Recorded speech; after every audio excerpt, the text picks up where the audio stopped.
السلام علیکم۔ کراچی میں ڈاکو غیر ملکی فرینچائز ریسٹورنٹ لوٹ کر فرار، لوگوں میں خوف و ہراس، دیکھنے والے حیران رہ گئے۔ کیا آپ حالات حاضرہ سے آگاہی حاصل کرنا چاہتے ہیں؟ خبر کے پیچھے چھپے اصل حقائق جاننا چاہتے ہیں تو ابھی سبسکرائب کیجئے دل مل پاکستان کو اور ساتھ ہی گھنٹی کے نشان پر کلک کر دیں۔ آپ کو بتاتے چلیں کہ کراچی میں ڈکیتی اور رہزنی کی نت نئی وارداتیں سامنے آ رہی ہیں۔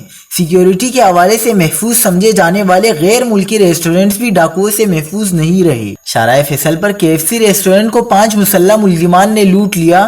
شارع فیصل پر نرسری کے قریب واقع KFC ریسٹورنٹ میں 5 مسلح ملزمان گھس گئے، جنہوں نے اسلحے کے زور پر ریسٹورنٹ میں موجود سٹاف اور دیگر افراد کو یرغمال بنا لیا اور لوٹ مار کے بعد فرار ہو گئے۔ واردات کی FIR زیر دفعہ 395 PPC ریسٹورنٹ کے ملازم سید حیدر علی نے درج کروائی۔ مدعی کے مطابق مسلح ملزمان کاؤنٹر سے 1 لاکھ روپے نقد، موبائل فون اور دیگر سامان لوٹ کر لے گئے۔